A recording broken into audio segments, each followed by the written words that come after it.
그러므로 너희는 내가 오늘 너희에게 명하는 모든 명령을 지키라. 그리하면 너희가 강성할 것이요 너희가 건너가 차지할 땅에 들어가서 그것을 차지할 것이며, 또 여호와께서 너희의 조상들에게 맹세하여 그들과 그들의 후손에게 주리라고 하신 땅, 곧 젖과 꿀이 흐르는 땅에서 너희의 날이 장구하리라. 네가 들어가 차지하려 하는 땅은 네가 나온 애굽 땅과 같지 아니하니, 거기에서는 너희가 파종한 후에 발로 물대기를 채소밭의 댐과 같이 하였거니와, 너희가 건너가서 차지할 땅은 산과 골짜기가 있어서 하늘에서 내리는 비를 흡수하는 땅이요 내 하나님 여호와께서 돌보아 주시는 땅이다. 연초부터 연말까지 내 하나님 여호와의 눈이 항상 그 위에 있느니라.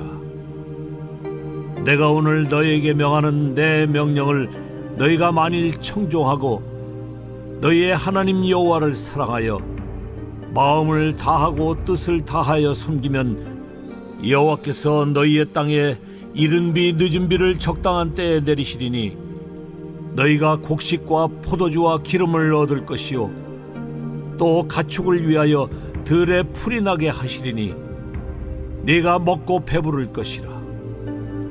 너희는 스스로 삼가라. 두렵건대 마음에 미혹하여 돌이켜 다른 신들을 섬기며 그것에게 절함으로 여호와께서 너희에게 진노하사 하늘을 닫아 비를 내리지 아니하여 땅이 소산을 내지 않게 하심으로 너희가 여호와께서 주신 아름다운 땅에서 속히 멸망할까 하노라. 할렐루야, 할렐루야. 우리 매일의 사랑, 매일의 공급으로 우리를 인도하신 하나님 앞에 우리 감사와 찬양과 영광과 존귀의 큰 박수 올려드리겠습니다. 주님, 위대하신 주님의 사랑, 놀라우신 주님의 은혜에 감사와 찬양을 올려드립니다. 언제나 최고의 영광과 기업당하신 우리 주님, 주님을 높여 찬양합니다. 영광을 받아 주시옵소서. 할렐루야. 네, 하나님의 놀라운 은혜 가운데 우리 한몸 잃은 포도의 성도들 한번 바라보시면서요, 오늘 이 시간 영상으로 예배하는 우리 흩어져 있는 모든 글로벌 포드 축구들을 향해서도 우리 한번 따뜻한 사랑과 격려와 축복의 박수를 서로에게 보내도록 하겠습니다. 주님의 놀라우신 은혜가 우리 모두에게 있게 되기를 주님의 이름으로 축복합니다. 할렐루야. 사랑하는 여러분, 성령 충만하십시오. 말씀 충만하십시오. 감사 충만하신 은혜가 있게 되기를 축원합니다. 우리의 인생의 모든 불평과 원망이 떠나가고 우리의 영혼 가득히 하나님의 은혜와 사랑에 대한 감사만이 넘쳐흐르는 귀하고 놀라운 은혜가 있기를 축복합니다. 그래서 오늘 함께 드리는 이 감사의 예배가 여러분의 인생의 새 문을 여는 열쇠가 되기를 주님의 이름으로 축원합니다. 우리 옆사람과 이렇게 한번 인사하셨으면 좋겠는데요. 감사로 그 문에 들어가십시오. 축복하시겠어요? 감사로 그 문에 들어가십시오. 오직 감사로만 열리는 인생의 새 문이 여러분 앞에 활짝 열려주는 귀한 은혜가 있게 되기를 축복합니다. 여러분이 와인의 성지라고 불리는 이탈리아 투스카니 지역에서는요, 해마다 이 포도의 품질을 최상으로 만들어내기 위해서 이 하늘을 바라보며 수확의 시기를 기다립니다.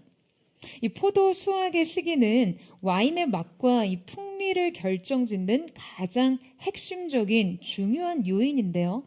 와인의 농가는 정성스럽게 포도를 심고 토양을 가꾸고 줄기를 다듬고 해마다 포도밭에 그냥 온 힘과 정성을 쏟아붓습니다.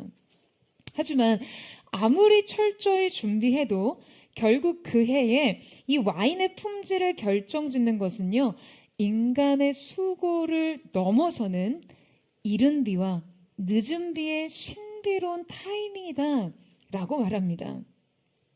포도가 제대로 이렇게 자라나려면 여름에 충분한 햇빛과 이 열기로부터 주어지는 이 당도도 필요하지만 가을 초입에 내리는 이른 비 역시 필수적입니다.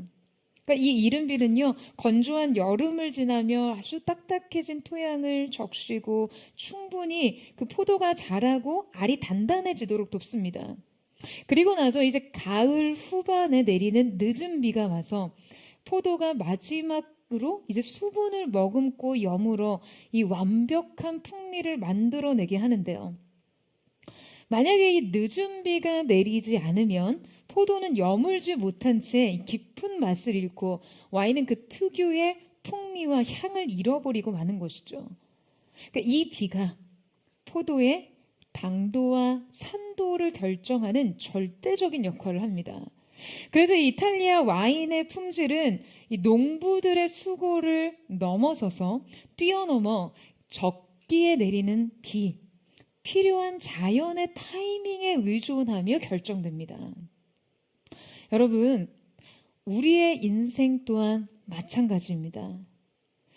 우리의 수고와 노력이 끝난 자리에 하나님께서 허락하시는 인생의 이른 비와 늦은 비의 은혜가 없다면요, 여러분, 우리의 삶은 결실할 수 없습니다. 모든 것은 그 은혜의 비가 결정합니다. 여러분, 이 사실을 믿으세요? 결실의 키는요, 오직 하늘에 달려 있어요. 우리의 수고를 기름지게 하고 여물게 하는 신비로운 하늘의 은혜와 공급을 바라고 기다리는 것이 우리의 믿음이어야 합니다. 오늘 우리가 맞이한 이 추수감사 기원은요, 1620년 영국에서 종교적 자유를 찾아 떠난 청교도들에게서 비롯됐습니다. 이 청교도들은 대륙 이주 이후에 아주 혹독한 기후와 농사 경험의 부족으로 많은 사람들이 질병과 굶주림으로 목숨을 잃었지만 그 후에 인디언들의 도움을 받아서 이 농사를 지으며 첫 수확을 하게 되었어요. 이를 기념해서 1621년에 인디언들과 함께 첫 번째 공식적인 추수감사 예배와 축하 행사를 갖게 됩니다. 새로운 터전에서 자신들의 삶과 그 생존을 주관하시고 결정하시는 하나님을 향한 그 감사를 올려드리고 그 은혜를 기념했다는 데에서 여러분 절기가 탄생한 것이죠. 이 감사절은 이스라엘의 백성의 이 초막절의 전통으로부터 영향을 받기도 했는데요. 초막절은 이스라엘 백성의 광야 생활을 끝내고 그 약속의 땅에 들어가서 수확을 얻었을 때 하나님 앞에 감사하며 그 은혜를 기념하는 절기였습니다. 이 포드의 추수감사 주일을 준비하면서 우리 인생의 결실이 우리의 삶에 안기기까지 이 모든 것을 가능하게 하는 삶의 조건들은 과연 어떠한 것일까? 라는 생각을 해보게 되었어요. 여러분, 이 추수라는 개념이요, 현대사회 성도들에게 과연 어떻게 이해되고 어떻게 적용될 수 있을까? 사실상 일정한 시기에 하나의 아주 명확한 결실들을 이렇게 물리적으로 눈으로 딱 확인하면서 감사의 절기를 지켰던 그 선조들의 신앙을 오늘 현대사회의 성도들의 삶에 어떻게 적용해야 하는가를 고민하게 됐어요. 우리가 사는 사회에서는 이 추수의 시기라는 것도 사실상 일정하지 않을 뿐더러 이 물리적인 열매들이 실질적으로 와닿지 않기 쉬우니까요. 우리가 추수감사절을 기념하여 인생의 결실들을 통해 하나님 앞에 그 감사를 드릴 수 있으려면 여러분, 먼저 이 열매를 가능하게 하는 삶의 조건이 무엇이며 또한 이 조건들의 은혜가 어떻게 작용하는가를 깨달아야 합니다. 먼저 농사를 잘 지으려면 여러분 무엇이 갖춰져 있어야 하나요? 농경사회에서 추수를 위한 필수 조건은요, 아주 비옥한 토양과 충분한 햇빛과 물 공급과 씨앗의 파종, 그리고 농부의 어떤 근면한 노동이겠죠. 무엇보다 기술적으로 발전하지 않은 고대 농경사회에서 이 땅과 비는 인간의 노력보다도 훨씬 더 절대적일 수밖에 없었습니다. 그러니까 말하자면 이것은 인간의 힘과 노력으로 되지 않은 조건이에요. 여러분, 이것이 바로 인생에서 힘으로도 능으로도 지혜로도 안 되는 은혜의 영역들이죠. 그런데 오늘 이 말씀을 통해 그들이 파종하고 가꾸고 또 수확하기까지 그들에게 조건화됐던 이 가나안 땅, 하나님께서 약속하신 이 축복의 땅에 매우 독특한 특징들을 가지고 있다라는 것을 깨닫게 됩니다. 이 땅의 특징을 이해하고 나니 그들이 이 땅에서 결실하기까지 과연 어떠한 삶의 지침을 따라야 하는지를 이해하게 되는 것이죠. 그리고 바로 이 지침이 이들의 영적인 삶의 질서와 원칙이 된다는 것을 알 수 있습니다. 오늘 우리는 이 모세의 설교를 통해 약속의 땅에서 열매 맺는 삶을 살기 위해 파악해야 할 그 땅의 특징과 영적인 원리들을 함께 살펴보고자 합니다. 약속의 땅의 첫 번째 특징은 바로 조건이 아닌 관계의 땅입니다. 오늘 본문의 상황은 출애굽한 이스라엘 백성들을 이끌고 40년의 광야 생활을 지도했던 이 모세가요, 가나안을 눈앞에 두고 그들이 과연 이 땅에 들어가 어떻게 살아야 하는지를 가르치는 말씀입니다. 그런데 이 말씀엔 가나안 땅의 매우 독특한 특징들이 자세하게 기술되어 있어요. 그러니까 이 특징들을 깊이 들여다보면 약속의 땅에 대한 우리들의 매우 잘못된 편견과 오해에 대해 깨달을 수 있습니다. 우리가 이 약속의 땅에 대해서 가지고 있는 가장 대표적인 지식은요, 지금 그 땅이 젖과 꿀이 흐르는 땅이라는 것인데요. 그러니까 젖과 꿀이 흐른다라고 생각했을 때 당연히 이 땅은 매우 매우 풍요로운 땅이라고 연상되죠. 하지만 이때 우리가 가지고 있는 풍요라는 개념이 지금 성경적인 의미와는 많이 다릅니다. 여러분이 젖이란 무엇입니까? 이 젖은요, 동물의 몸을 통해서 얻는 것이죠. 이것은 사람이 스스로 직접 만들어낼 수 없는 자연의 부산물입니다. 꿀 역시 마찬가지예요. 꿀은 곤충의 부산물이에요. 저희 집에서 얼마 전에 이 동네에 새로 생긴 아이스크림 집에서 이 아이스크림을 배달해서 먹는데요. 요새 그렇게 핫하다는 요거트 아이스크림에 막 벌집을 잔뜩 올려서 주문을 했어요. 그래서 모두 가족들이 둘러 앉아서 벌집을 한 스푼 이렇게 떠서 아이스크림을 먹으려고 하는데, 이때 왠지 가족들과 거리를 두고 바라보던 저희 둘째 조카 정한이가 뭔가 알 수 없는 미소를 지으면서 그런 말을 하는 거예요. 아마 꿀벌들이 그 벌집을 만들어내는 과정을 속속들이 안다면 절대 그 벌집을 먹으려 하지 않을 텐데. 그날 어느 누구도 정한이에게 그 과정에 대해서 물어보지는 않았지만, 그럼 그날 밤 돈 주고 산 벌집을 결국에 아무도 먹지 않고 모조리 버렸습니다. 그 정한이의 그 야릇한 표정에서 느낀 그 불길한 예감을 떨쳐볼 수가 없었거든요. 여러분, 이 벌이와 꿀을 형성하는 과정에서 벌들 스스로 자신의 분비물을 통해 이 벌집을 만듭니다. 그리고 여러분 그것을 맛있게 드시고 계신 거예요. 그러니까 서로 협력해서 이 벌집을 확장시켜서 꿀을 저장합니다. 그러니까 꿀벌들에게 자연적으로 분비된 이 구조물 속에서 꿀이 저장되고 또 인간이 그 꿀을 취할 수 있게 된 것이죠.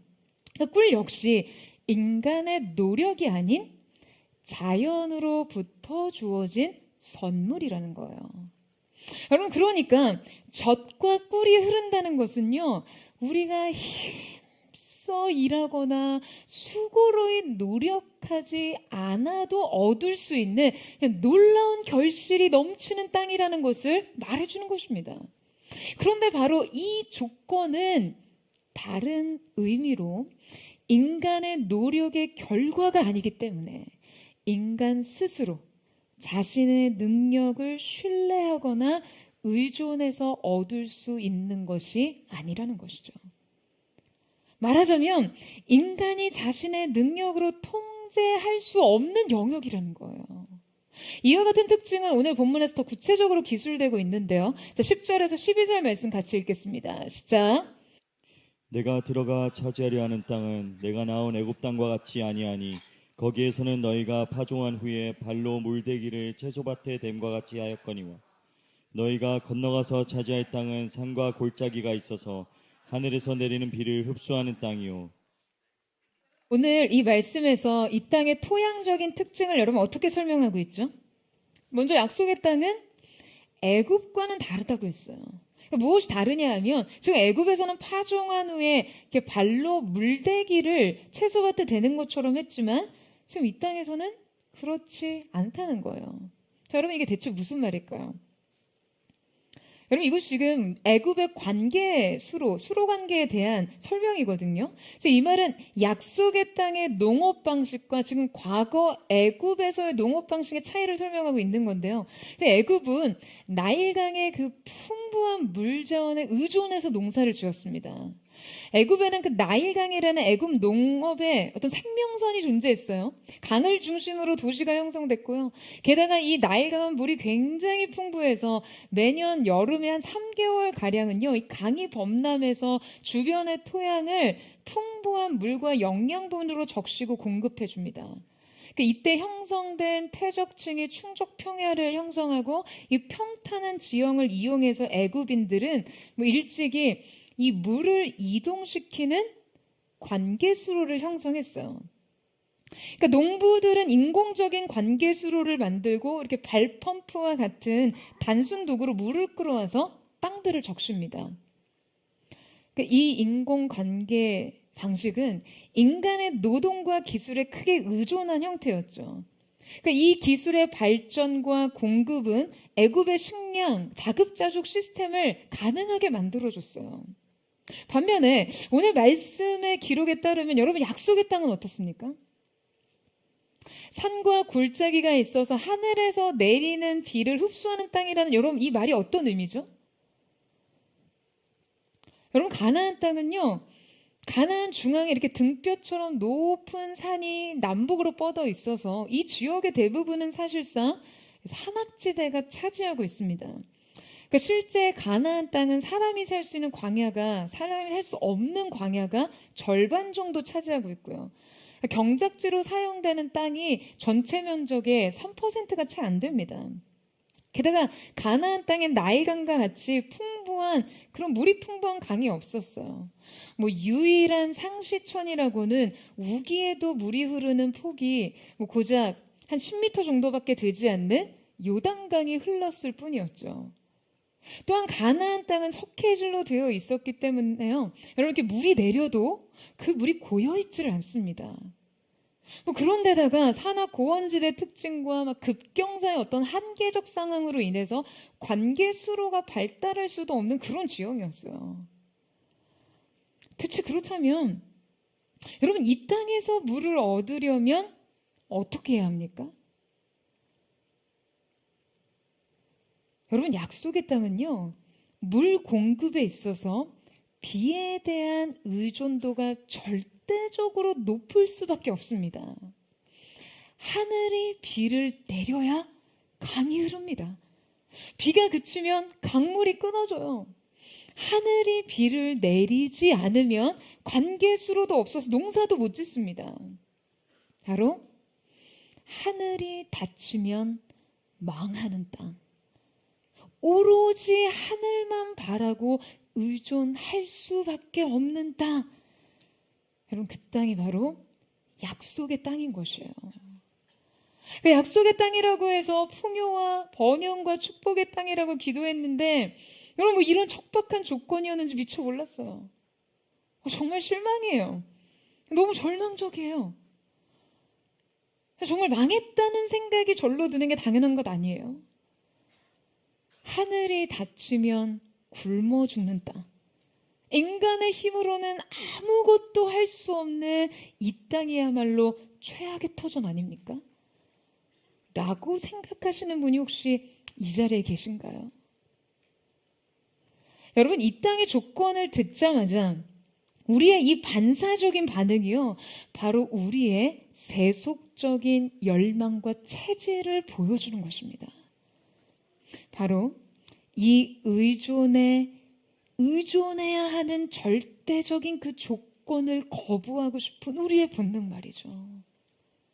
여러분 우리는요 하늘에 의존하는 삶을 무력한 삶이라고 생각합니다. 왜냐하면 우리가 인생의 기반을 하나님과의 관계가 아닌 철저하게 현실의 조건과 나 자신의 능력에 근거해서 살기 때문이에요. 그러니까 이 조건에 따라 삶을 사는 거에서는 안정감을 느끼면서도 이 관계에 의존해서 사는 것은 불안하게 느껴요. 여러분, 이 얼마나 하나님의 자녀답지 못한 삶입니까? 여러분, 이 얼마나 하나님의 백성답지 않은 삶인가요? 여러분, 혹시 우리가 꿈꾸는 가나안이 그저 가뭄과 기근을 우리 힘으로 통제하고 그냥 사시사철 걱정 없이 농사를 지을 수 있는 그런 땅 아닙니까? 하늘이 돌봐주지 않아도 제 힘으로 살아가는데 아무 문제가 없는 땅. 하늘이 비를 내리지 않아도 스스로 물을 내는 땅. 그런 땅 아닌가요?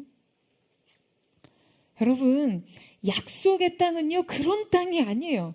그런 조건의 땅이 아니에요. 우리는 풍요와 번성의 조건을 원하지만 약속의 땅은 바로 이러한 조건들의 땅이 아닌 관계의 땅이라는 것이죠. 사랑하는 여러분, 기억하세요. 하나님께서 오늘날 우리에게 주시는 삶도요, 어떠한 조건절이 아니에요. 좋은 대학에 가면, 좋은 직장을 얻으며, 좋은 가정을 꾸리며, 연봉 보장되고, 승진 보장되고, 자녀들의 출세가 보장되고, 노후 보장되는 그런 삶이 아니라는 거예요. 여러분, 하나님께서 여러분에게 약속하신 삶은요, 바로 주님과의 관계 속에 있습니다. 주님과의 관계로 결정되는 삶. 바로 그 삶 가운데 모든 축복과 은혜와 소망과 평안이 담겨 있는 삶인 것이죠. 할렐루야. 여러분, 이 사실을 믿으세요? 여러분, 우리가 인생을 조건에 따라가 아닌 관계에 따라 사는 것이 두렵고 불안하고 어딘가 안정감을 주지 못하는 것 같다면요, 여러분, 하나님과의 관계부터 점검하셔야 합니다.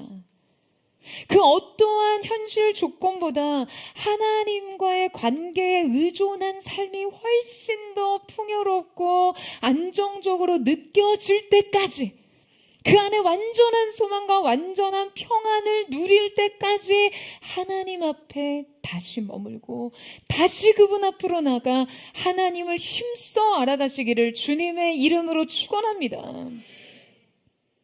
여러분, 그럼 한번 생각해 보세요. 이스라엘 백성들이 약속의 땅에 이제 진입하면서 그 땅에 대한 기대와 소망은 과연 어떤 것들이었을까요? 오늘 본문의 말씀은 가나안 입성을 앞둔 백성들을 향한 모세의 설교이죠. 모세는요, 하나님께서 가나안 땅에 들어가는 것을 허락하지 않으셔서 홀로 광야에 남겨져 있었습니다. 자신의 영적인 자녀들과 같았던 백성들과 헤어지고 그 이스라엘의 공동체에서 벗어나 홀로 남겨졌을 때 그가 얼마나 깊은 외로움을 느꼈을까요? 그럼 모세가 백성들과 작별 인사를 나누고 홀로 느보산 꼭대기에 올라가는데요. 자, 바로 이때 하나님께서 모세에게 이 산 꼭대기에 서서 약속의 땅을 바라보게 하세요. 하나님께서는 요단강 건너편의 길라앗에서 단까지 납달리와 에브라임과 므낫세의 모든 땅과 유다의 모든 땅을 보여주십니다.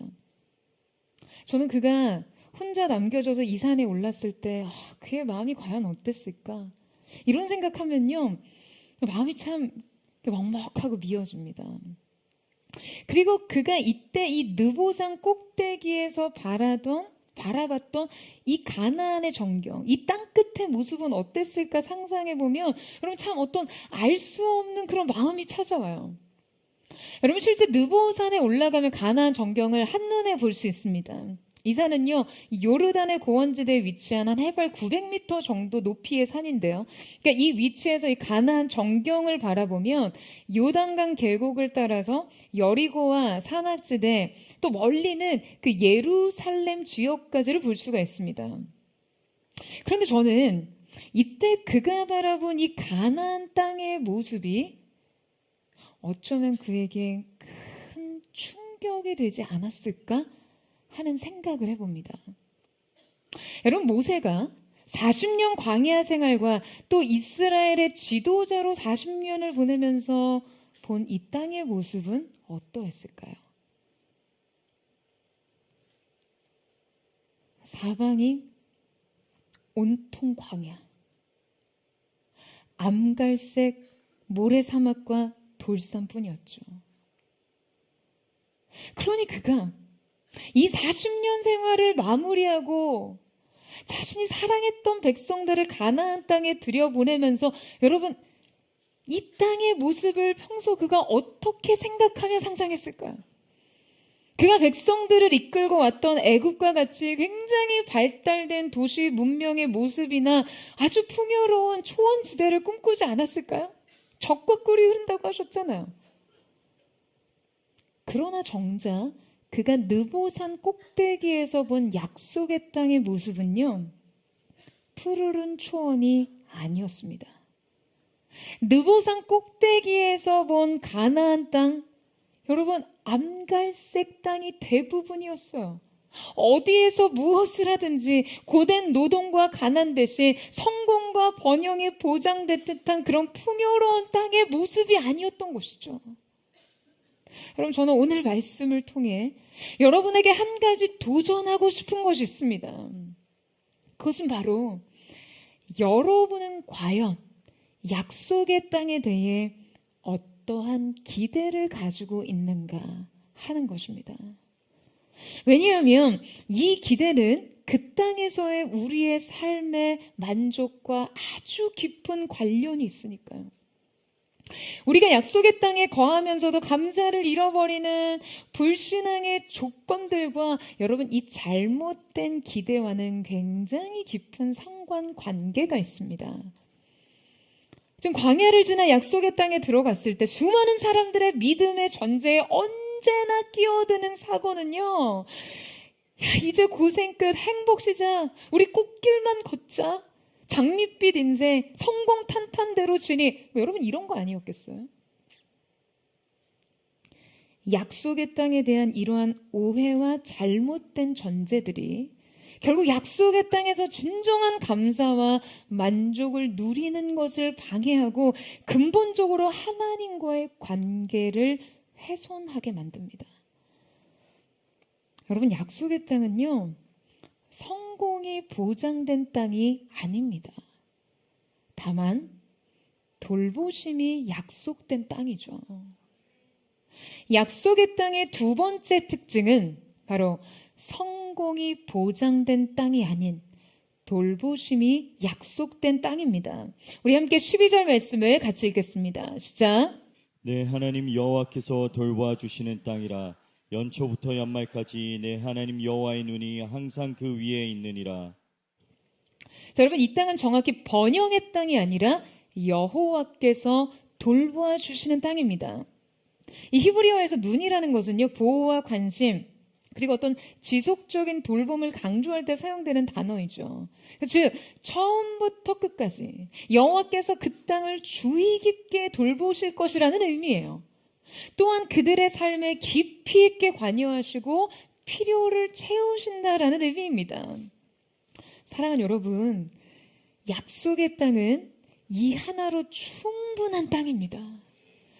주님이 돌보시는 삶. 여러분, 그 이상의 삶을 과연 우리가 누릴 수 있습니까?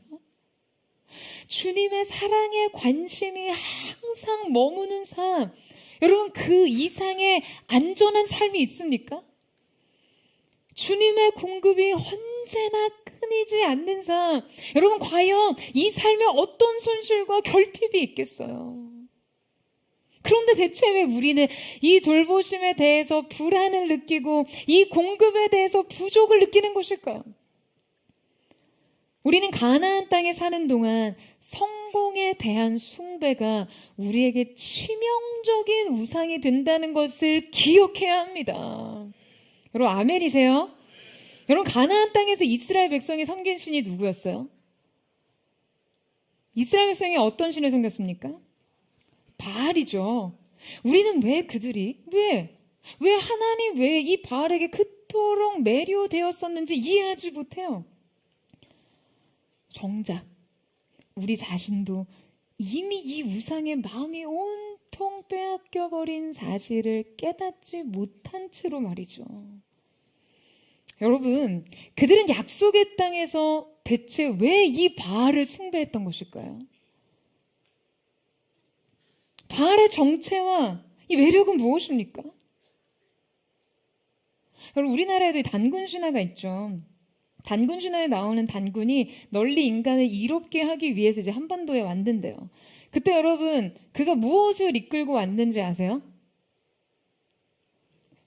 단군이 뭘 가지고 왔는지 여러분 아세요? 바로 비와 바람 그리고 구름을 몰고 옵니다. 왜냐하면 당시 우리나라가 농경사회였기 때문이에요. 그 농경사회에서 여러분 비만큼 절대적인 것이 없어요.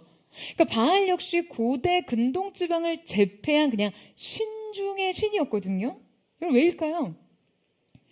바로 바알은 풍요와 폭풍, 비를 관장하는 신이었기 때문이에요. 그러니까 바알은 농업사회에서 비를 주관하는 신으로 그들의 생산력과 직결되는 신이었어요. 그런데 이 바알이 그들에게 더 매력적이었던 이유는 여러분 바알 종교에는요 죄나 회개, 관계, 사명, 순종 뭐 이런 것들이 전혀 없기 때문입니다. 바알 신앙은 우리가 어떻게 살아야 하는지와는 전혀 상관이 없어요. 바알에겐 윤리와 도덕의 문제는 전혀 문제가 되지 않아요. 바알은 그야말로 풍요의 신이기 때문에 그저 생산력과 번영이 중시됐습니다. 게다가 바알이 주관하는 풍요의 영역에는 다산이 중요했기 때문에 바알 숭배에는 언제나 성적 행위가 종교 의식의 일부로 포함되어 있었어요. 그러니까 바알의 제사장의 역할하던 신전의 창기들과의 성적 결합이 다산을 기원하는 제사의 의식이 되었던 것이죠.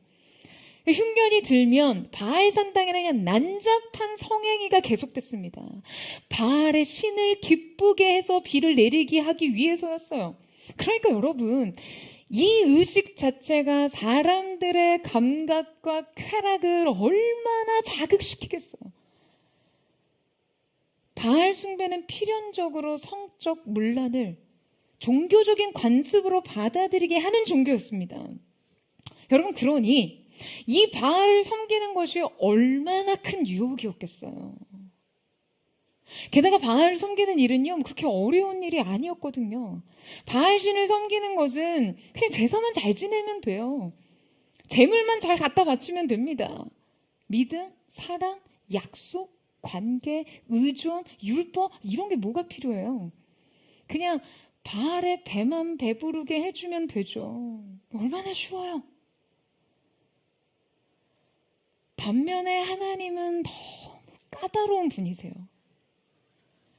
하나님의 백성답게 살도록 그분이 주신 율법을 지키는 것은요, 이스라엘 백성들을 지치게 만들었어요.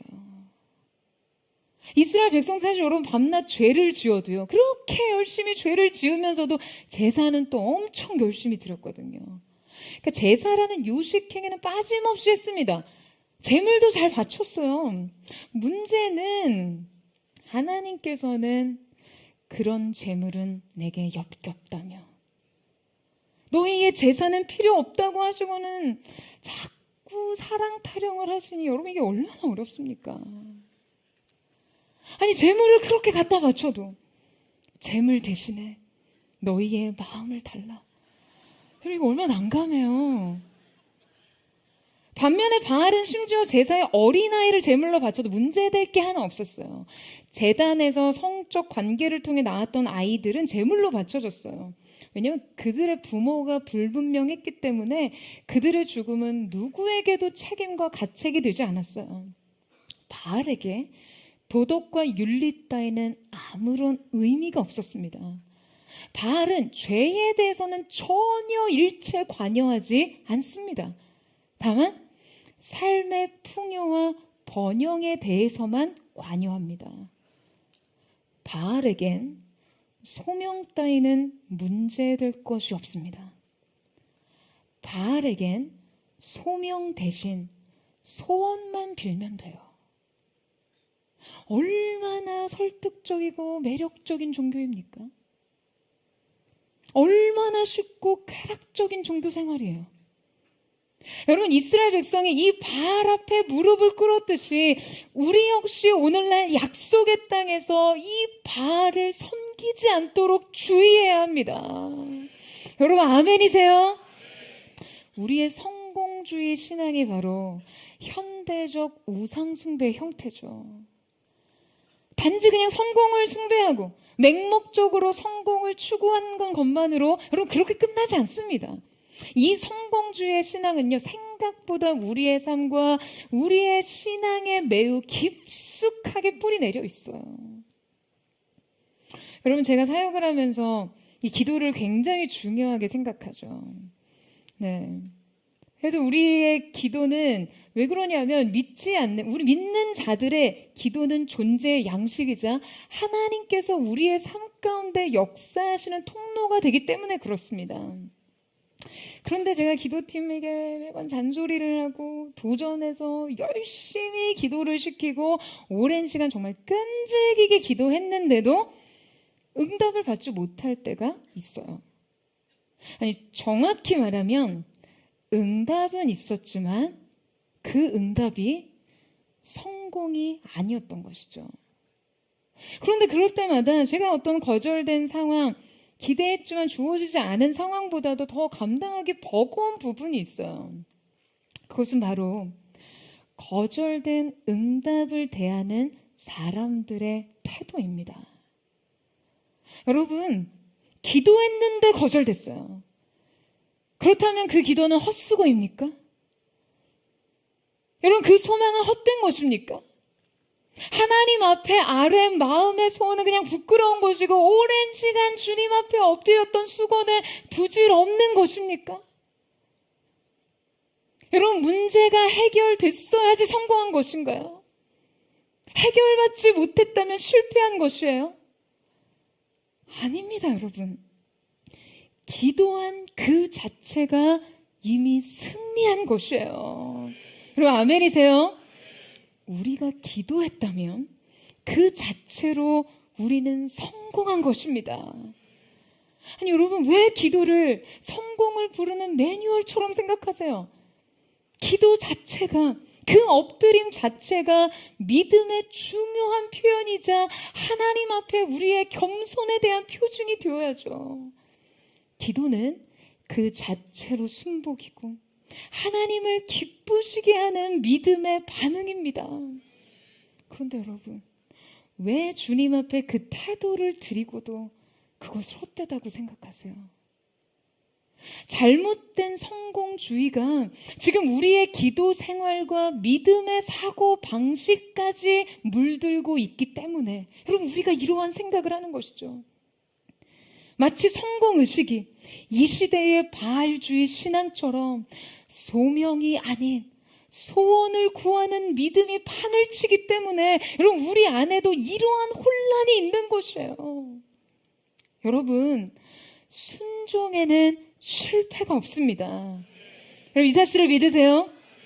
순종은 그 자체로 승리입니다. 여러분, 믿음을 드렸잖아요. 하나님 앞에서 그 믿음을 지켰잖아요. 믿음이 없이는 하나님을 기쁘시게 할 수 없었다면 여러분, 그 믿음을 드렸을 때 그것은 하나님의 기쁨이 되는 것입니다. 우리의 존재의 목적과 가장 맞닿아 있는 이 기쁨, 이 현실의 결과가 누구로부터 나오는 것인지를 알고 주님 앞에 순복하여 엎드리는 믿음이었잖아요. 그 믿음은 눈에 보이는 어떠한 결과보다도 귀한 것입니다. 여러분, 이 사실을 믿으세요? 여러분, 저는 여러분에게 그 믿음이 있게 되기를 주님의 이름으로 축원합니다.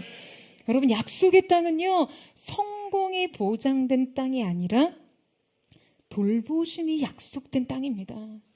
하나님의 눈이 처음부터 끝까지, 새초부터 새말까지 우리들의 삶을 깊숙이 관여하시고 우리의 마음을 깊이 관찰하시고 우리의 필요를 채우시고 공급하시는 그러한 땅이에요.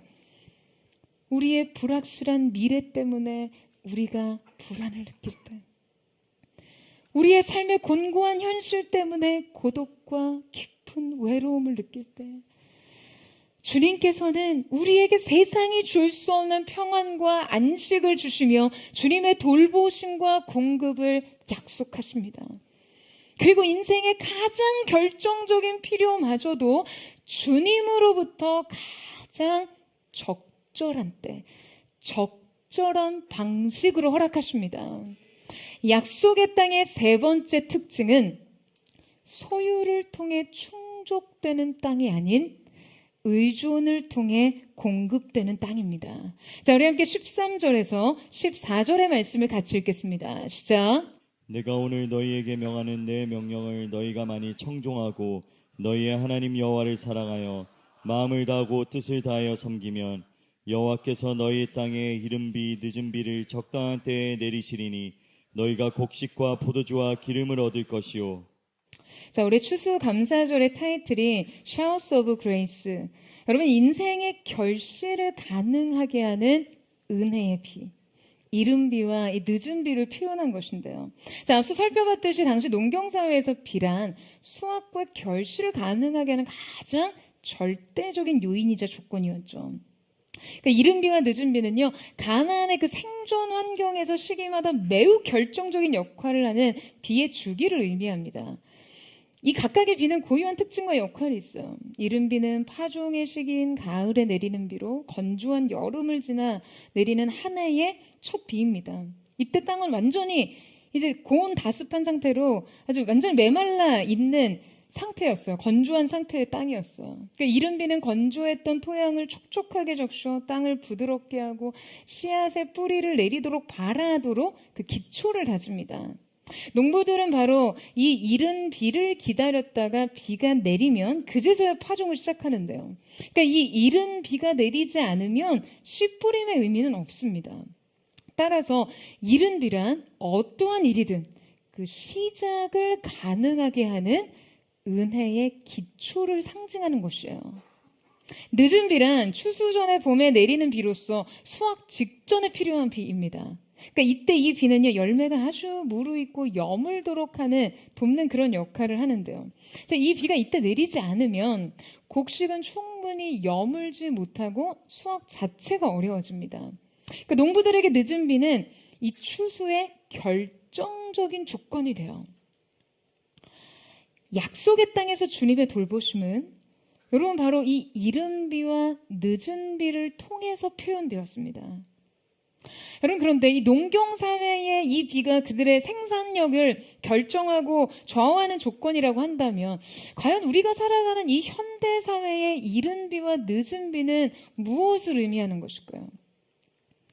우리가 오늘날 주님으로부터 내린 이 비의 공급을 우리의 삶의 어떠한 형태로서 우리가 확인할 수 있을까요? 여러분, 우리의 삶에도요, 생산력에 필요한 이른 비와 늦은 비가 있습니다. 우리의 삶과 우리의 일, 성장, 결실에 아주 중요한 역할을 하는 것 말이죠. 먼저 현대사회에서 이른 비는 기회와 자원이 될 수 있겠죠. 여러분, 어떤 일이든 인생의 초기 단계에서 우리에게 필요한 교육, 투자, 지지 기반, 인적 인프라와 네트워크 모두가 오늘날의 이른 비라고 할 수 있습니다. 우리가 무엇이든 어떠한 토대 위에서 새로운 일을 시작하고 도전하고 수립할 수 있게 하는 모든 전반적인 자원 말이에요. 그렇다면 늦은 비란 여러분 어떠한 것이 있을까요? 여러분 한번 생각해 보세요. 여러분에게 초기 자본만 있으면 일을 성공적으로 수행할 수 있습니까? 시작 단계의 인프라가 실제 결실로 반드시 이어지나요? 아니죠. 여러분, 결실을 위해서는요, 쉽게 말해 끝발이 중요합니다. 결국에는 그 일을 해내는 능력, 모든 것이 여기에 해당돼요. 가장 먼저 우리에게 필요한 늦은 비란 여러분 뭐라고 생각하세요? 저는 단연코 기회가 주어질 때 발휘되는 실력이라고 생각해요. 여러분, 실력이 없으면요, 기회를 잡지 못합니다. 실력은 단지 어떤 수치화된 지표나 성적 이런 걸 의미하는 것이 아니에요. 기회를 포착하는 것은 정작 준비된 태도에 있습니다. 여러분, 이 태도가요, 진짜 실력이에요. 아멘이세요? 여러분, 아무리 승진의 기회가 오고 사업 성장의 기회가 있고 투자의 기회가 와도 이 실력이 안 갖춰져 있으면, 이 태도가 역부족이면요, 절대로 사람은 이 기회를 잡지 못해요. 또 이 실력을 뒷받칠 만한 외적인 투자, 멘토링, 자금과 기술의 지원, 이 모든 것이 현대적 늦은 비입니다. 하나님께서는 지금 약속의 땅에서 그분의 백성들에게 이 이른 비와 늦은 비를 내리시겠다는 거예요. 여러분, 이 비를 언제 내리세요? 적당한 때에 내리십니다. 이 적당한 때를 원문으로 보면 페이토, 이걸 그대로 직역하자면 그 비의 때, 그것의 때입니다. 말하자면 그 비가 꼭 필요한 때를 말하는 것이죠. 하나님께서는 그 비가 내려야 할 완벽한 타이밍에 이른 비와 늦은 비를 주시겠다고 하셨어요. 바로 이 이른 비와 늦은 비가 인생에 찾아오는 기회에 맞게 가장 적절한 시기에 공급이 된다는 것이죠. 그래서 여러분, 우리의 삶이 성숙하고 성장해서 열매를 맺을 수 있도록 말이에요. 그리고 이 이른 비와 늦은 비는 여러분, 우리의 삶 속에 무엇을 충족시킵니까? 오늘 말씀에서 지금 이 비로 인해 그들이 무엇을 얻었다라고 기록하고 있죠? 곡식과 포도주와 기름을 얻을 것이라고 하셨어요. 여러분, 앞서 살펴봤듯이 바알이 가나안 땅에서 비를 주관하는 신으로 여겨졌다고 했죠. 가나안의 백성들은 그에게 제사를 드릴 때 그 제물을 받은 이 바알 신이요, 그들에게 비를 내린다고 생각했어요. 이 비는 그들에게 현실적인 결실을 안겨준다라고 믿었습니다. 하지만 거기까지였죠. 바알이 그들에게 줄 수 있는 것과 그들이 바알에게 기대하는 것은 그뿐이었습니다. 반면에 주님께서 공급하시는 이른 비와 늦은 비는 여러분, 그들에게 무엇을 주신다고 약속하셨죠? 주님이 내리시는 이 비는 단지 농작물의 수확을 가능하게 하는 것만을 의미하지 않습니다. 이 비는 곡식과 포도주와 기름을 준다고 하셨어요. 여러분, 이때 이 세 가지는 단지 그들의 물리적인 필요만을 의미하는 것이 아닙니다. 성경에서 이 세 가지는 각각의 상징적인 의미를 지닙니다. 먼저 곡식은 육적인 축복을 의미해요. 가장 기본적인 식량과 생존을 위한 필수적인 자원을 의미하죠. 그들의 생계를 주님께서 책임지시며 삶을 유지하는 기본적인 자원들을 공급하시겠다라는 의미예요. 두 번째, 포도주는 고대 근동의 사회에서, 특별히 성경에서 즐거움과 기쁨의 상징입니다. 그러니까 하나님께서 내리시는 비가 우리의 마음과 감정, 정서를 충족시키고 채우시는 것을 의미하죠. 우리의 마음의 행복과 안정을 주님께서 허락하시는 거예요. 세 번째, 기름은 영적 상징물입니다. 이 기름은 성전에서 사용되는 신성한 물질의 대표로서 성령의 임재의 상징, 치유와 보호의 상징으로 쓰입니다. 우리의 영혼이 주님 안에서 이 풍요를 누리는 거죠. 영이 배부르고 만족스러워요. 아주 윤택해진 상태를 말해요. 주님의 은혜와 임재 안에서 치유가 일어나고 주님의 안위 속에서 보호를 받습니다. 그러니까 하나님이 주시는 이른 비와 늦은 비는 여러분, 우리의 인생 가운데 그것이 내릴 때 우리의 육적인 필요뿐만 아니라 정서적, 정신적, 또 영적인 필요까지를 모두 채울 수 있다라는 것이죠. 할렐루야! 하나님이 주시는 것에 완전함을 의미합니다. 여러분, 우리가 앞서 살펴봤듯이 약속의 땅은요, 우리의 힘으로 물을 끌어올 수 없는 땅이라는 것을 배웠어요. 인간의 기술과 인간의 지혜와 노력이 무용한 땅이 바로 약속의 땅이에요. 우리가 이른 비와 늦은 비의 은혜를 기대하지 않는다면 여러분, 이 땅은 어쩌면 무력한 땅, 좌절의 땅이 될 수밖에 없습니다. 하지만 주님께서 우리에게 가장 적절한 때에 이 비를 내리신다면 여러분, 이 땅만큼 살기 좋은 땅이 어디에 있겠어요? 이 땅은 우리에게 최고의 충족, 최상의 만족을 주는 땅입니다. 할렐루야. 단 우리가 하나님의 말씀을 청종할 때, 하나님을 사랑하며 마음을 다하여 섬길 때, 여러분, 이 은혜의 비는요, 우리가 애써 우리의 힘으로 아등바등 물을 구하고 노력하여 수고롭게 그것을 끌어오려 하지 않아도 하늘에서 우리에게 내리는 단비가 됩니다. 여러분, showers of grace, 이 은혜의 비가 얼마나 완전합니까? 이 비의 공급이 얼마나 우리의 인생을 만족해 하고 충족시키나요? 저는 오늘 이 추수감사주의를 맞이해서 우리의 인생에 이 결실하는 은혜를 허락하신 하나님을 기억하고자 합니다. 약속의 땅에서 첫 수확을 가지고 주님께 감사 예배를 드렸던 이스라엘 백성들을 생각해 보세요. 하나님께서 하늘에서 비를 내리셨던 일, 때마침 대지를 적시던 이른 비와 늦은 비, 그 비가 내리던 하늘, 그 비가 적시던 대지, 그리고 마침내 열매를 낸 그 땅.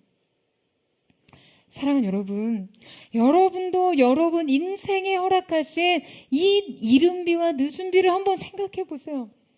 잠잠히 곰곰이 묵상해 보세요. 때마다 우리의 삶에 주님께서 공급하시고 만나게 하시고 성장시켜 주셨던 수많은 것들을 말입니다.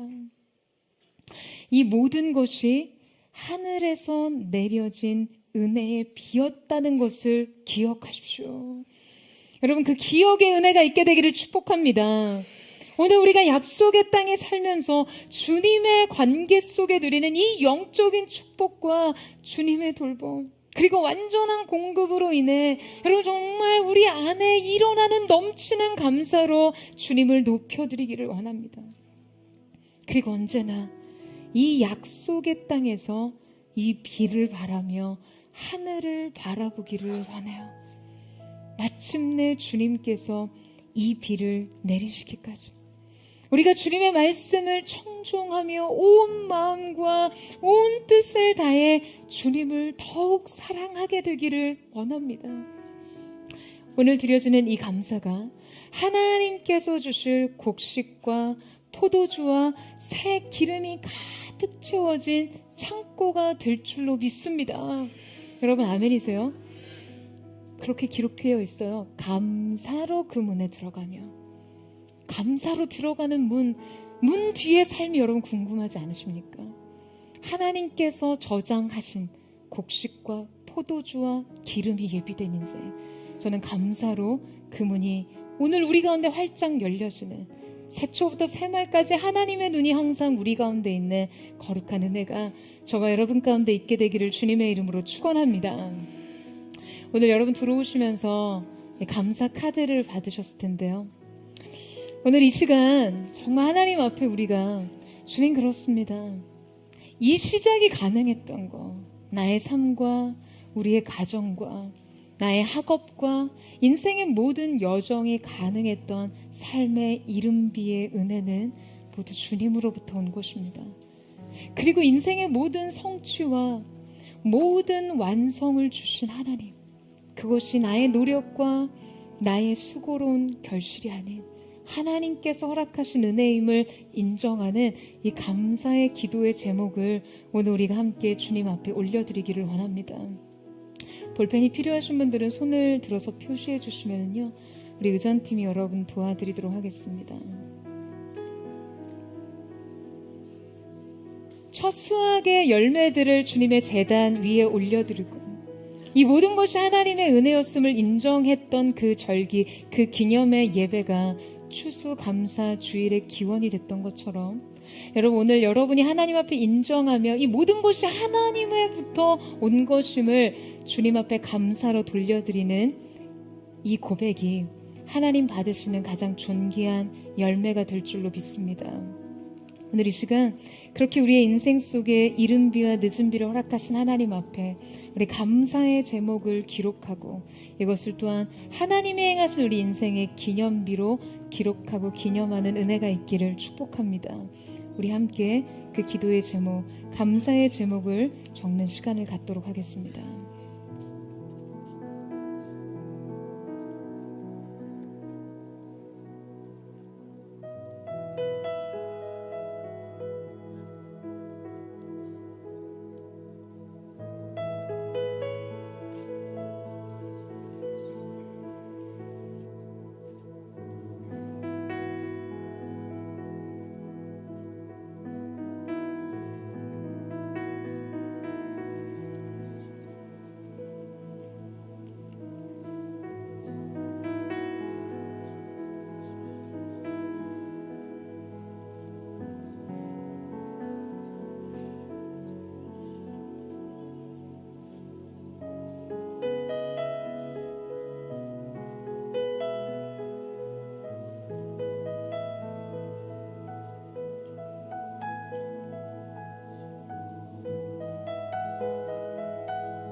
오늘 여러분이 뜻을 정해 하나님 앞에 감사의 기도의 제목을 써내려갈 때 여러분의 인생 속에 가득 채워졌던 원망과 불평의 모든 목록들이 소멸되고 모든 것이 상쇄되는 은혜의 역사가 있기를 축복합니다. 은혜의 눈뜨는 계기, 하나님 앞에 감사로 하나님의 하나님 되심을 인정하며 그분의 마음을 기쁘시게 하는 참된 예배가 오늘 여러분이 기록하는 그 감사의 한 절 한 절이 될 줄로 믿습니다.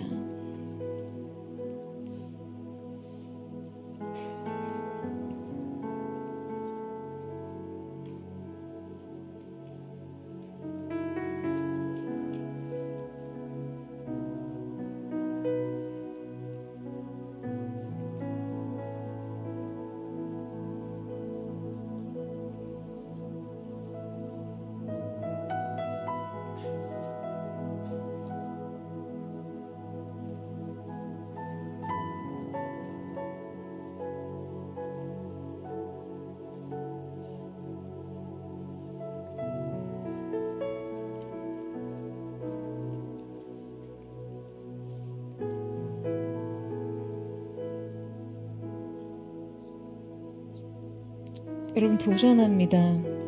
여러분 가운데 한 줄의 감사를 적을 만한 인생의 이유와 고백이 없다고 느끼는 분들은 정말 회개하셔야 돼요.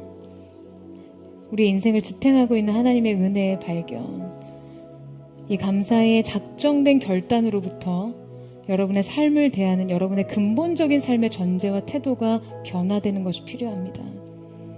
믿음으로 반응하고 믿음으로 고백하고 믿음으로 하나님의 은혜를 받는 여러분 되시기를 또한 축복합니다.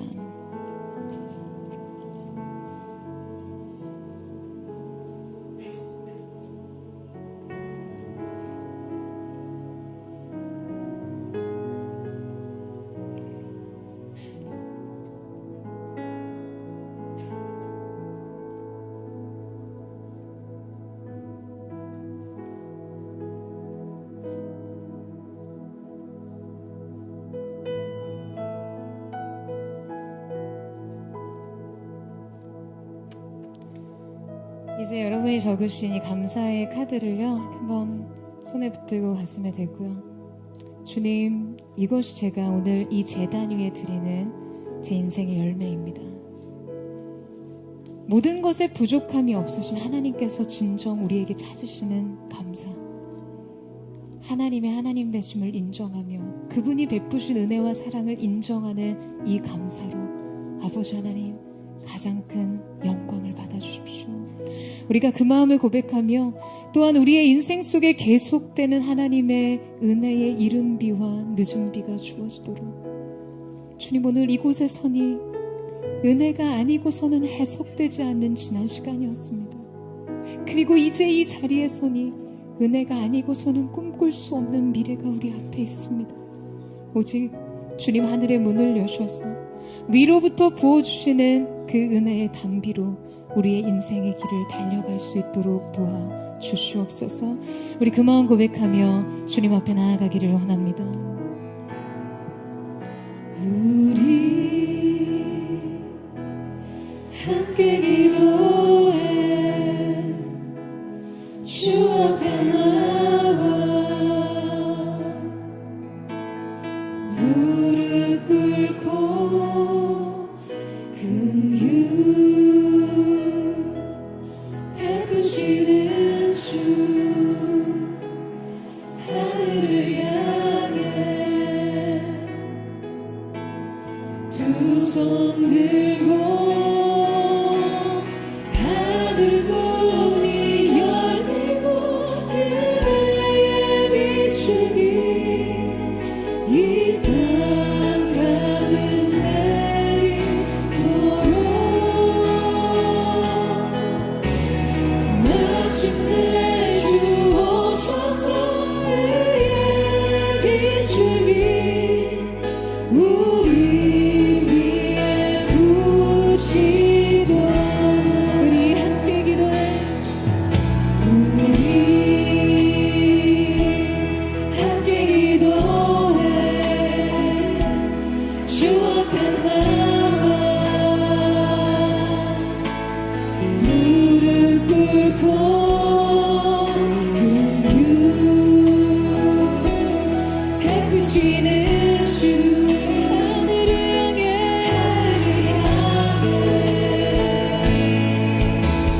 두 손 들고 하늘 문이 열리고 은혜의 비추기 이 땅 가득 내리도록 마침내 주 오셔서 은혜의 비추기 우리 위에 다시 한번 고백하게 나아갑니다. 우리 함께 기도해 우리 주님 바라봅니다. 그 하늘의 손을 소망하며 바라봅니다. 주 앞에 나와 무릎 꿇고 긍휼 베푸시는 주 하늘을 향해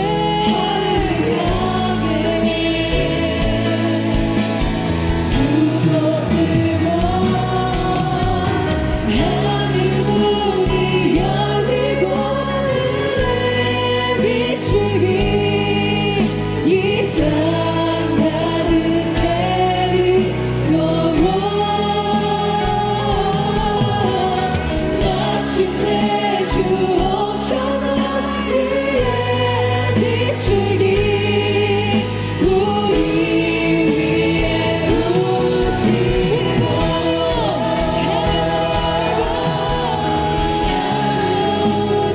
열리고 은혜의 비추기 이 땅 가득 내리도록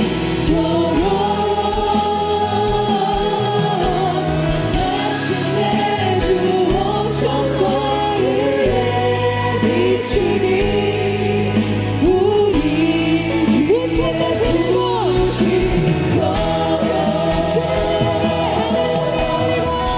하늘 문이 열리고 은혜의 지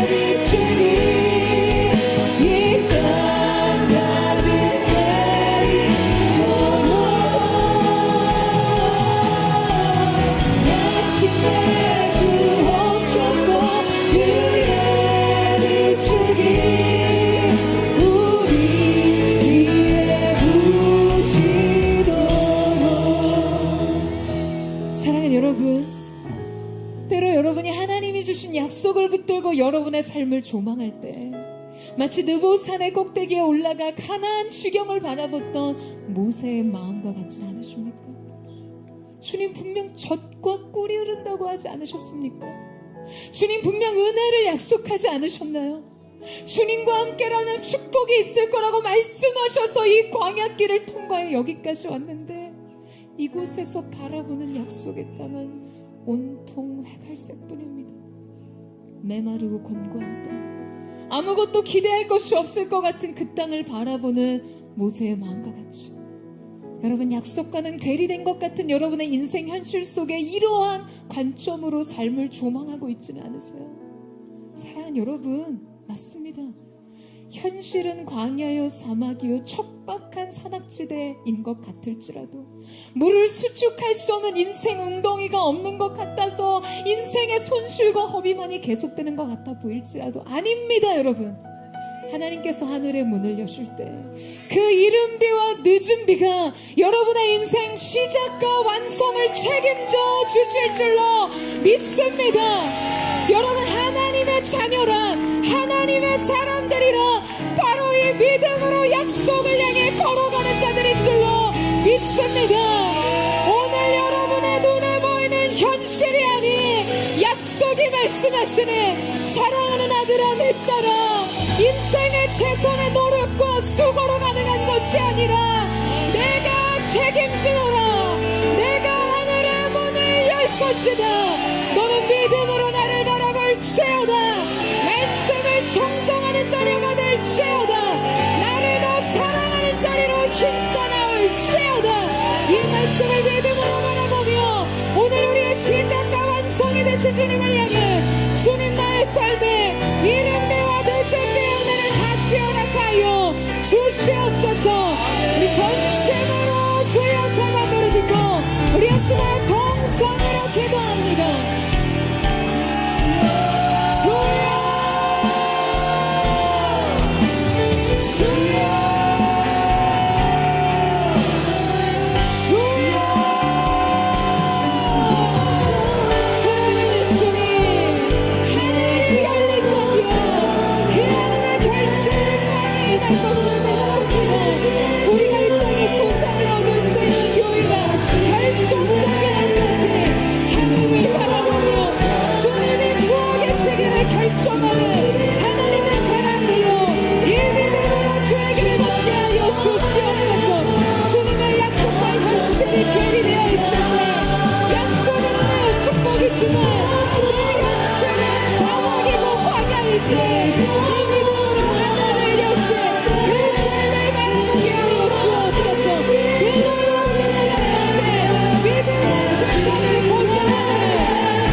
주님에게 나 신뢰해 두려움 다 내려놓고 주님만 의지해 주 안에서 내 영혼 그렇습니다 주님 주 약속 안에서 주님으로 영원합니다 인생의 모든 두려움을 뒤로 물러가는 시간 삶의 오진 앞에는 불안이 떠나네 주님의 약속을 거하게 하여 주시옵소서 주 안에서 내 영혼 안전합니다 주 약속 안에서 내 영혼 평안해 내 뜻보다 크신 주님에게 나 신뢰해 두려움 다 내려놓고 주님만 의지해 주 안에서 내 영혼 안전합니다 사랑하는 여러분 하나님을 온전히 신뢰하지 못하고 사랑하지 못할 때 발생하는 인생의 두려움이요 그 불안이요 바알 숭배로 향하게 됩니다 우리는 필연적으로 이 두려움과 불안을 해결하기 위한 다른 신을 향해 가게 되어 있어요 사랑하는 여러분 인생의 성공주의를 내려놓는 역사가 있기를 축복합니다 그 땅에서의 평안과 은혜는요 하나님과의 관계에 달려있어요 여러분 말씀에 지치셨어요? 하나님의 말씀이 여러분을 지치게 합니까? 예배의 사역과 현장과 섬김이 여러분을 너무나 곤고하게 하고 있나요? 그냥 예배 드렸으면 됐지 주님 뭘 더 바라십니까? 이런 마음으로 오늘 이 자리에 나와 계신 분 있습니까? 그 숨겨진 영혼의 이면 속에 감춰진 그 불만과 그 원망이 바알 숭배의 씨앗이 되는 거예요. 성령님 이 시간 주님을 초청합니다. 이 시간 우리의 내면에 이 모든 불신앙과 원망의 쓴뿌리들을 다 소멸하여 주십시오. 주님을 사랑해야만 주님 뜻대로 살고 싶은 열망이 우리에게 있는 것처럼 이 사랑을 포기하지 않게 하여 주옵소서.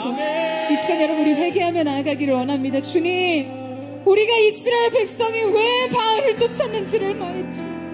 우리가 이미 이 시대 바알 숭배 신앙에 젖어 있었습니다.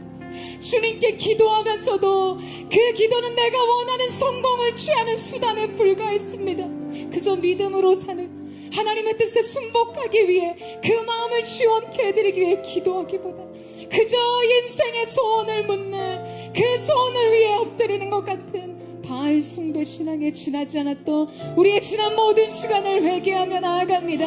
물질 만능주의, 성공주의 이 모든 불협의 신앙이 예수님의 이름으로 끊어지게 하여 주시옵소서. 성적인 타락 모든 정욕과 음란을 버리게 하시고 모든 돈에 대한 욕심을 내려놓게 하여 주시고 주님 우리 스스로 자기를 사랑했던 마음을 내려놓고 인생의 세상 즐거움과 쾌락을 쫓았던 마음에 주님 앞에 내려놓고 온전히 주님을 따르는 주님의 백성으로 서게 하여 주시옵소서. 특별히 형제들에게 거룩과 성결의 영으로 기름 부으셔서 모든 음란과 정욕 예수님의 이름으로 모든 중독이 끊어지게 하여 주시옵소서. 거룩한 주의 백성으로 살아오질 지어다. 주의 영광 부르짖고 회개하며 기도하며 나아갑니다. 주여 수많은 유혹 앞에서 이 두려움과 불안이 주님을 온전히 신뢰하지 못했던 내 마음 주님 바알을 따르는 길이 되게 되었습니다. 사랑하는 주님 이 시간에 생성공과 형통을 따라 살지 않게 하시고 주님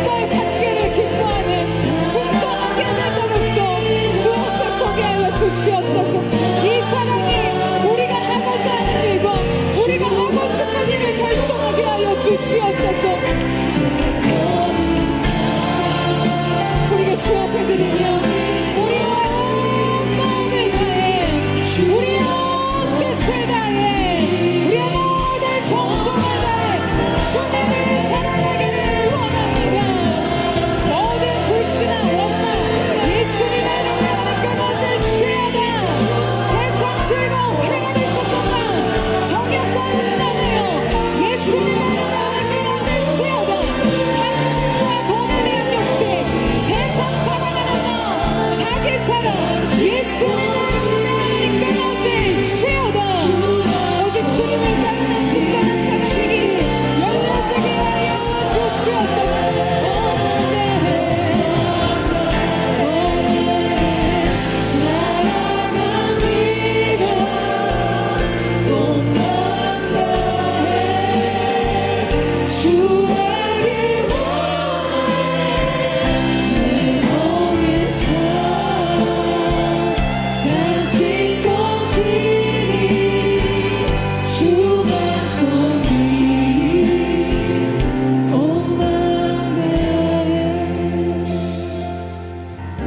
주님과 함께하는 이 고요한 시간 주님의 보좌 앞에 내 마음을 쏟네 모든 것 아시는 주님께 감출 것 없네 내 맘과 정성 다해 주라 나 염려하잖아도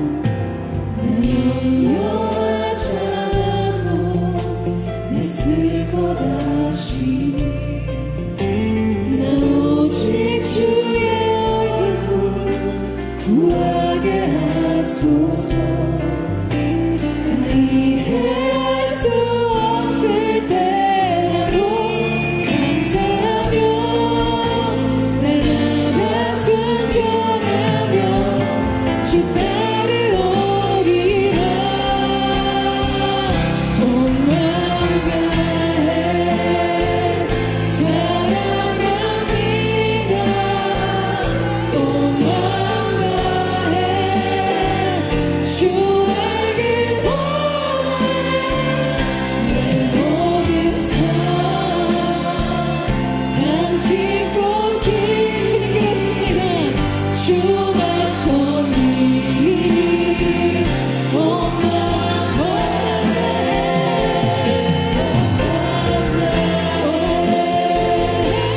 사랑합니다 온 마음 다해 주 알길 원하네 내 모든 당신 것이니 주만 섬기니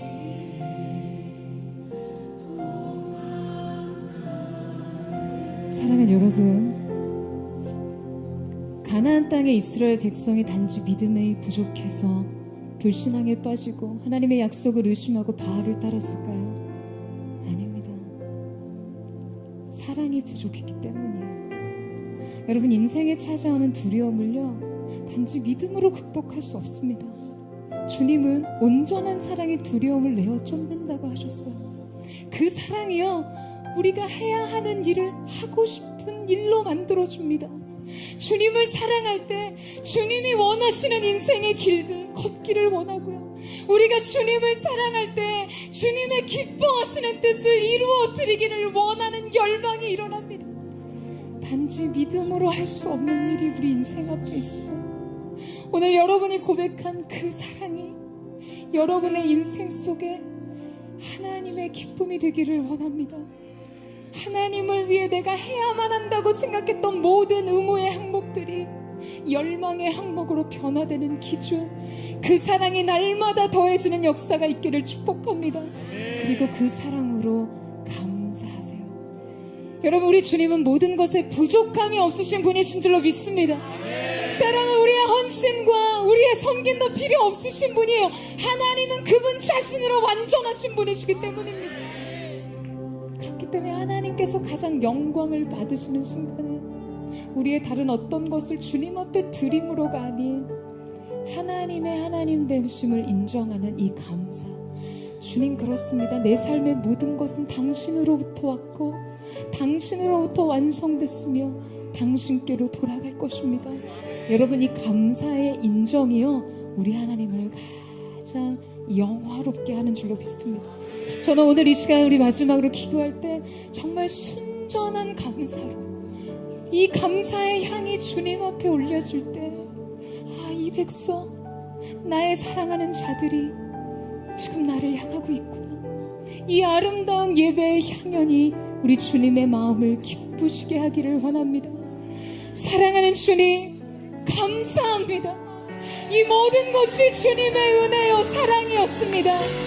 아버지 하나님, 감사합니다. 주님, 감사와 찬양을 주님께 올려드립니다. 우리의 감사로 가장 높은 영광을 받아주시옵소서. 우리 이 시간 주여 세 번 외치고 우리가 하나님 앞에 감사의 기도를 올려드리며 나아가겠습니다. 주여, 주여, 주여.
여호와께 감사하라.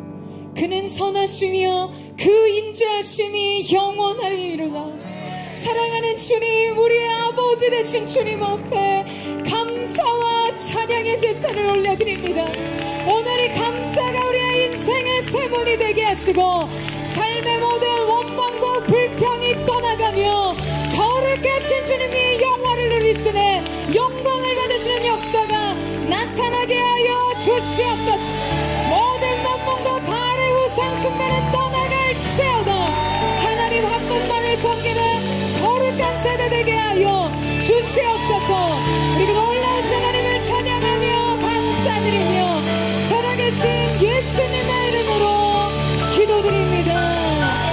아멘. 우리 박수 주시기